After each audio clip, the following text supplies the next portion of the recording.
Le protocole de Toronto, 666. Fiction ou réalité, qui peut dire? Quoi qu'il en soit, selon certaines informations obtenues en province de France, mais surtout à la révision des événements survenus depuis les 25 dernières années, il apparaît que le scénario décrit dans ce document nous permet de mieux comprendre ce qui, jusqu'à aujourd'hui, paraissait des plus incompréhensibles à plus d'un. Nous livrons en entier ce document, avec en plus une analyse des nouvelles conditions économiques actuelles qui, en elles-mêmes, semblent plus que confirmer l'authenticité de ce dernier. Fin juin 1967, à Montréal, c'est l'Expo 67. À Ottawa, ce sont les derniers préparatifs du centenaire de la Confédération. Aux États-Unis, c'est la contestation à la guerre du Vietnam et, à travers le pays, le Flower Power. Nous sommes près des événements de mai 68 en France, de l'explosion du nationalisme au Québec, du festival Woodstock aux États-Unis. Mais en même temps, cette fin juin de 1967 marque les derniers préparatifs de la mise au point du plan de la chute des nations. Chute des nations prévue par les hautes instances de la franc-maçonnerie anglo-saxonne à Toronto, Canada. Cette réunion secrète, hautement confidentielle, est organisée par les 666, c'est ainsi qu'ils se nomment eux-mêmes, c'est-à-dire ceux qui dirigent les 6 plus grandes banques mondiales, les 6 plus grands consortiums énergétiques de la planète, dont le pétrole fait partie, et les 6 plus grands consortiums de l'agroalimentaire, dont fait partie le contrôle des principales routes alimentaires du monde. Ces 666 étant les plus hauts responsables de la finance internationale, vont définir à l'intérieur de leur réunion une stratégie commune en vue de la mainmise absolue sur le commerce mondial, sur la possession de l'arme énergétique, porte ouverte sur le XXIe siècle, et sur le contrôle international de l'agroalimentaire, lequel comprend aussi pour eux les consortiums pharmaceutiques comprenant à leur tour le marché mondial des vitamines et des vaccins. Leur plan se résume à 3 orientations majeures: l'économique, le politique et le social pour les années 70 et 80. S'il est réussi, le plan doit irrémédiablement déboucher sur la prise du pouvoir mondial par la mise en place du Nouvel Ordre mondial, le même dont le président américain George Bush fera tant la promotion au début des années 70. Titre du document des 666. Panem et circenses, du pain et des jeux du cirque. But du projet mondialiste, le génocide du vital au profit du rentable occulte. Moyen de financement du projet, entre autres, se servir de l'aide humanitaire, de l'aide alimentaire internationale, afin de financer les multinationales des 666. Le document. Toutes les périodes historiques ayant mené à la décadence des civilisations étaient toutes marquées sans exception par l'esprit d'errance des hommes. Aujourd'hui, nous devons faire en sorte que cet esprit se traduise par une société mondiale du loisir, sous toutes ses formes. Ce loisir doit se composer du sexe, des drogues, du sport, des voyages, l'exotisme, et des loisirs en général. Mais tout cela rendu accessible à toutes les couches de la société. L'homme doit arriver à croire qu'il est moderne, et que sa modernité est composée de sa capacité et de sa possibilité de pouvoir jouir largement. Et tout cela, maintenant, et de tout ce qui l'entoure. Pour parvenir à cet objectif, il est impératif de pouvoir infiltrer les médias. Radio, télévision, journaux. Les milieux de la mode et de la culture.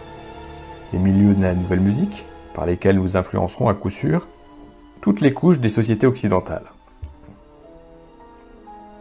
Ainsi, en tenant sous la coupe des sens la jeunesse, c'est-à-dire les adultes de demain, nous aurons par conséquent la voie libre pour infiltrer et transformer en profondeur, sans en être inquiétés, le politique, le système légal et l'éducation, ce qui nous permettra de modifier en profondeur le cours, l'orientation future des sociétés visées par notre plan. Les populations, nous le savons, n'ont pas de mémoire historique. Ils répètent inlassablement les erreurs du passé sans se rendre compte que ces mêmes erreurs avaient conduit leurs pères avant eux aux mêmes déchéances qu'ils vivront en pire avant la fin de ce siècle. Voyez par exemple ce que leurs grands-pères ont vécu au début de ce siècle grâce au travail acharné de nos prédécesseurs. Après avoir connu sans limite la libération des mœurs, l'abolition de la morale, en d'autres mots l'errance de l'esprit, ils expérimentèrent la crise économique puis la guerre. Aujourd'hui, leurs petits-enfants et leurs enfants se dirigent droit vers un aboutissement semblable, pire encore car cette fois-ci, il nous permettra enfin de mettre sur pied notre nouvel ordre mondial, sans qu'aucun d'entre eux ne soit à même de s'en rendre compte, trop préoccupés qu'ils seront tous à satisfaire exagérément leurs besoins sensuels les plus primaires. Une norme générale, plus qu'importante, et qui a déjà fait ses preuves au début de ce présent siècle dans la construction et la mise en place du système communiste, par exemple, par les regrettés hauts officiers de nos loges, et la rentabilité de l'exception. En principe, nous le savons, l'exception prouve la règle générale qui lui est contraire. Mais dans notre vocabulaire, l'exception, c'est ce qui doit être imposé à tous. Nous devons faire en sorte de faire des exceptions dans différentes sphères de la société, comme devant être de nouvelles règles, règles générales applicables à tous, un objectif premier de toutes les futures contestations sociales menées par la jeunesse des nations. Ainsi, l'exception deviendra le détonateur par lequel toute la société historique s'effondrera sur elle-même dans un essoufflement et une confusion sans précédent. Les fondements de la société occidentale, dans leur essence, proviennent en droite ligne de l'héritage chrétien. C'est précisément ce même héritage qui fit de la famille le nœud, la pierre angulaire de tout l'édifice social actuel. Nos prédécesseurs qui avaient financé les écrivains révolutionnaires de la fin du XIXe siècle et du début du XXe siècle avaient compris l'importance de fractionner, puis de faire éclater ce noyau vital s'ils voulaient, en Russie, parvenir à mettre en place le nouveau système communiste d'alors. Et c'est précisément ce qu'ils firent en faisant minutieusement produire par les philosophes et les écrivains non conformistes de l'époque un manifeste à la gloire de l'État-Dieu, celui-ci ayant la primauté absolue sur l'individu et sur la famille. Pour aboutir avec certitude à la construction d'un gouvernement mondial, un nouvel ordre mondial communautaire, où tous les individus sans exception seront soumis à l'état mondial de l'ordre nouveau. Nous devons en premier lieu faire disparaître la famille, ce qui entraînera du même coup la disparition des enseignements religieux ancestraux, et en deuxième lieu, niveler tous les individus en faisant disparaître les classes sociales, en particulier les classes moyennes. Mais nous devons procéder de manière à ce que tous ces changements apparaissent comme étant issus de la volonté populaire, qu'ils aient l'apparence de la démocratie. En se servant de cas isolés, mais en les amplifiant à l'extrême, avec l'aide de contestations étudiantes noyautées par nous, de journalistes favorables à notre cause et de politiciens achetés, nous parviendrons à faire mettre en place de nouveaux organismes ayant toutes les apparences de la modernité, tel un bureau de la protection de l'enfance protégé par une charte des droits et libertés. Pour la réussite de notre plan mondial, le plan rouge, il nous faut faire implanter dans toutes les sociétés occidentales des années 70 des bureaux pour la protection de l'enfance, dont les fonctionnaires, de jeunes intellectuels sans expérience, fraîchement sortis d'université où sont mis en évidence nos principes mondialistes, feront respecter à la lettre sans discernement la charte des droits de l'enfant. Qui osera s'opposer à cela sans en même temps être identifié aux barbaries du Moyen-Âge? Cette charte, laborieusement mise au point dans nos loges, nous permettra enfin de réduire à néant toute autorité parentale en faisant éclater la famille en individus farouchement opposés les uns aux autres pour la protection de leurs intérêts personnels. Elle encouragera les enfants à dénoncer des parents trop autoritaires parce que trop traditionnels, trop religieux. Elle contribuera ainsi à soumettre les parents à une psychose collective de la peur, ce qui provoquera inéluctablement, d'une manière générale dans la société, un relâchement de l'autorité parentale. Ainsi, nous aurons réussi, dans un premier temps, à produire une société semblable à celle de la Russie des années 50, où les enfants dénonçaient à l'État leurs parents, et cela sans que personne ne s'en aperçoive. En transférant ainsi à l'État le rôle parental, il nous sera plus facile par la suite de nous accaparer une par une de toutes les responsabilités qui avaient été jusqu'à date du ressort exclusif des parents. C'est ainsi que nous pourrons faire considérer par tous comme étant un abus contre l'enfant l'enseignement religieux traditionnel d'origine judéo-chrétienne. Dans un même temps, mais à un autre niveau, nous ferons inscrire dans les plus hautes lois des nations que toutes les religions, les cultes et les pratiques religieuses, de tout genre, y compris la sorcellerie et la magie, doivent toutes être respectées au même titre les unes que les autres. Ce sera par la suite d'une aisance déconcertante que de transférer ce rôle de l'État par rapport à l'enfant aux plus hautes instances internationales telles les Nations Unies. Comprenons bien ceci, notre but n'est pas de protéger les enfants ou qui que ce soit d'autre, mais bien de provoquer l'éclatement puis la chute des nations qui sont un obstacle majeur à la mise en place de notre nouvel ordre mondial. C'est la raison pour laquelle les bureaux de protection de l'enfance doivent être investis d'une autorité légale absolue. Ils doivent être en mesure, comme bon leur semblera, mais toujours sous le prétexte de la protection de l'enfant, de pouvoir retirer ces derniers de leurs milieux familiaux originels et les placer dans des milieux familiaux étrangers ou des centres gouvernementaux déjà acquis à nos principes mondialistes et à religieux. Par conséquent, sera ainsi achevée la brisure définitive de la cellule familiale occidentale. Car, sans la protection et la surveillance de leurs parents originaux, ces enfants pourront être ainsi définitivement handicapés dans leur développement psychologique et moral, et représentés par voie de conséquence naturelle des proies facilement adaptables à nos visées mondialistes. Pour la réussite assurée d'une telle entreprise, il est primordial que les fonctionnaires travaillant dans ces bureaux au service de l'État soient jeunes, sans expérience passée, imbus de théories que nous savons vides et sans efficacité, et surtout soient obsédés par l'esprit missionnaire de grands protecteurs de l'enfance menacée. Car pour eux, tous les parents doivent représenter des criminels en puissance, des dangers potentiels au bien-être de l'enfant ici considéré comme étant un dieu. Un bureau de la protection de l'enfance et une charte des droits de l'enfant n'ont aucune raison d'être sans enfants menacés. De plus, les exceptions et les exemples historiques utilisés pour leur mise en place finiraient tôt ou tard par disparaître s'ils n'étaient pas constamment alimentés par de nouveaux cas se produisant sur une base continue. En ce sens, nous devons infiltrer le système d'éducation des nations pour y faire disparaître, sous le couvercle de la modernité et de l'évolution, l'enseignement de la religion, de l'histoire, de la bienséance, tout en diluant en même temps, sous une avalanche d'expérimentations nouvelles dans le milieu de l'éducation, celui de la langue et des mathématiques. De cette manière, en enlevant aux jeunes générations toute base et toute frontière morale, toute connaissance du passé, donc toute fierté nationale, donc tout respect d'autrui, tout pouvoir par la connaissance du langage et des sciences, donc sur la réalité, nous contribuerons à fabriquer une jeunesse largement disposée à toutes les formes de délinquance.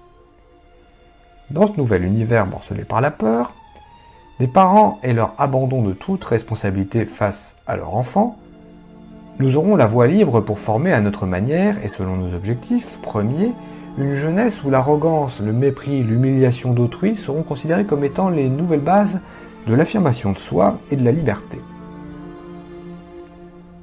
Mais nous savons, à même l'expérience du passé, qu'une jeunesse semblable est d'ores et déjà condamnée à son autodestruction, car celle-ci est foncièrement individualiste, donc anarchiste par définition. En ce sens, elle ne peut aucunement représenter une base solide pour la continuité de quelque société que ce soit, et encore moins une valeur sûre pour la prise en charge de ces vieillards. Dans la même foulée, il est aussi impératif de faire créer une charte des droits et libertés individuelles et des bureaux de protection du citoyen, en faisant miroiter aux masses que ces innovations font partie intégrante de la modernité, des sociétés nouvelles du XXe siècle. De la même manière, et en même temps, mais à un autre niveau, faire voter de nouvelles lois pour le respect et la liberté individuelle, comme dans le cas de la famille, mais sur le plan de la société. Ces lois entreront en conflit avec les droits de la collectivité, menant ainsi les sociétés visées droit à leur autodestruction. Car ici, l'inversion est totale. Ce n'est plus la société, le droit de la majorité, qui doit être protégé contre des individus pouvant la menacer, mais bien plutôt le droit de l'individu qui se doit d'être protégé contre les menaces possibles de la majorité. Voilà le but que nous nous sommes fixés. Pour achever l'éclatement de la famille, du système d'éducation, donc de la société en général, il est primordial d'encourager la liberté sexuelle à tous les échelons de la société occidentale. Il faut réduire l'individu, donc les masses, à l'obsession de satisfaire leurs instincts primaires par tous les moyens possibles. Nous savons que cette étape représente le point culminant par lequel toute société finira par s'effondrer sur elle-même. N'en a-t-il pas été ainsi de l'Empire romain à son apogée et de toute civilisation semblable à travers l'histoire ? Par des hommes de science et des laboratoires financés par nos loges, nous avons réussi à faire mettre au point un procédé chimique qui révolutionnera toutes les sociétés occidentales et reléguera aux oubliettes pour toujours les principes moraux et religieux judéo-chrétiens. Ce procédé, sous forme de pilule, ouvrira la voie toute grande à la liberté sexuelle. Liberté sexuelle sans conséquence et poussera les femmes des nations à vouloir briser avec ce qui sera alors perçu comme étant le joug du passé. L'esclavage des femmes soumises à l'homme et à la famille traditionnelle. Jadis, centre et pivot de la cellule familiale, la femme moderne, maintenant en tant qu'individu indépendant, voudra briser avec son rôle traditionnel, se détacher de la famille et mener sa vie selon ses propres aspirations personnelles. Rien de plus naturel, nous le savons, mais là où nous interviendrons fortement, ce sera d'infiltrer tous les nouveaux mouvements de contestation féminins, en poussant leur logique jusqu'à ses extrêmes limites de conséquences. Et ces limites se trouvent déjà inscrites dans l'éclatement définitif de la famille traditionnelle et de la société judéo-chrétienne. Cette libération sexuelle sera le moyen ultime par lequel il nous sera possible de faire disparaître de la conscience populaire toute référence au bien et au mal. L'effondrement de cette barrière religieuse et morale nous permettra d'achever le processus de la fausse libération de l'homme de son passé, mais qui, en réalité, est une forme d'esclavage, qui sera profitable à nos plans mondialistes. Cette porte ouverte pour l'encouragement à la liberté sexuelle, au divorce, à l'avortement sur demande, à la reconnaissance légale des diverses formes d'homosexualité, nous aidera à modifier en profondeur les bases historiques du droit légal des sociétés. Elle sera un atout majeur pour pousser l'ensemble des individus à un relâchement général des mœurs, pour diviser les individus les uns par rapport aux autres, selon leurs instincts et leurs intérêts propres, pour détruire l'avenir de la jeunesse en la poussant aux expériences néfastes de la sexualité active et de l'avortement, et pour briser moralement les générations futures en les poussant à l'alcoolisme, aux drogues diverses, dont nos officiers supérieurs des loges internationales se chargeront d'en prendre le contrôle au niveau mondial, et au suicide, celui-ci considéré par une jeunesse désabusée et abandonnée à elle-même comme étant une fin chevaleresque. Décevons la jeunesse des nations en lui montrant ses parents comme étant irresponsables, irreligieux, immoraux, ne cherchant en définitive que le plaisir, l'évasion et la satisfaction effrénée de leurs instincts au profit du mensonge, de l'hypocrisie et de la trahison. Faisons du divorce et de l'avortement une nouvelle coutume sociale acceptée par tous. Poussons-la ainsi à la criminalité sous toutes ses formes et à se réfugier en groupes distincts hors d'atteinte du milieu familial qu'elle percevra inévitablement comme étant une menace pour sa propre survie. Le tissu social étant ainsi bouleversé à jamais, il nous sera dès lors possible d'agir sur le politique et l'économique des nations afin de les soumettre à notre merci, pour en venir à accepter de force nos plans d'un nouvel ordre mondial. Car, il faut bien se l'avouer, les nations dépourvues qu'elles seront alors de pouvoir compter sur une jeunesse forte, sur une société où les individus regroupés autour d'un idéal commun, renforcés par des remparts moraux indéfectibles, auraient pu lui apporter son soutien historique, ne pourront qu'abdiquer à notre volonté mondiale. Ainsi pourrons-nous alors inaugurer ce qui fut tant annoncé par nos créations passées. La savoir le système communiste qui prophétisait une révolution mondiale mise en branle par tous les rejetés de la Terre, puis le nazisme par lequel nous avions annoncé un nouvel ordre mondial pour 1000 ans. Voilà notre but ultime, le travail récompensé de tous les valeureux morts, au labeur pour son accomplissement depuis des siècles, disons-le haut et fort, tous les frères des loges passées, morts dans l'anonymat pour la réalisation de cet idéal qui nous est maintenant possible de toucher du bout des doigts.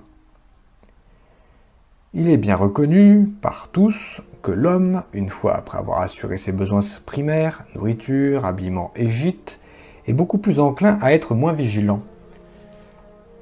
Permettons-lui d'endormir sa conscience tout en orientant à notre guise de son esprit, en lui créant de pures pièces des conditions économiques favorables. Donc, pendant cette période des années 70 où nos agents s'infiltreront partout dans les différentes sphères de la société pour faire accepter nos nouvelles formes de normes dans l'éducation, le droit légal, le social et le politique, nous verrons à répandre autour de lui un climat économique de confiance, du travail pour tous, l'ouverture du crédit pour tous, des loisirs pour tous, seront nos tandems pour la création illusoire d'une nouvelle classe sociale. Nouvelle classe sociale que nous nommerons la classe moyenne. Car une fois nos objectifs atteints, cette classe du milieu, située entre les pauvres séculaires et nous les riches, nous la ferons disparaître en lui coupant définitivement tout moyen de survie. En ce sens, nous ferons des États-nations, les nouveaux parents des individus, à travers ce climat de confiance où nos agents internationaux auront fait le nécessaire pour écarter tout spectre de guerre mondiale, nous encouragerons la centralisation à outrance pour l'État.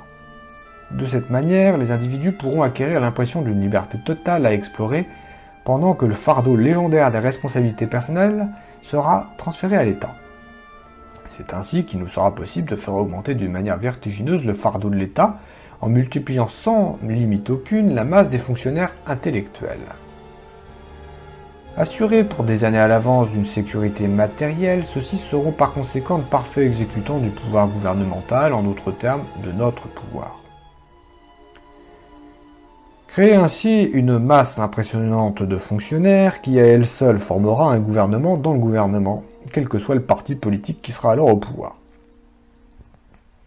Cette machine anonyme pourra nous servir un jour de levier lorsque le moment sera venu pour accélérer l'effondrement économique des États-nations, car ceux-ci ne pourront pas indéfiniment supporter une telle masse salariale sans devoir s'endetter au-delà de leurs moyens. D'un autre côté, cette même machine qui donnera une image froide et insensible de l'appareil gouvernemental, cette machine complexe et combien inutile dans beaucoup de ses fonctions, nous servira de paravent et de protection contre les populations. Car qui osera s'aventurer à travers les dédales d'un tel labyrinthe en vue de faire valoir ses doléances personnelles? Toujours pendant cette période d'étourdissement général, nous en profiterons aussi pour acheter ou éliminer selon les nécessités du moment tous les dirigeants d'entreprises, les responsables des grands organismes d'État, les centres de recherche scientifique dont l'action et l'efficacité risqueraient de donner trop de pouvoir aux États-nations.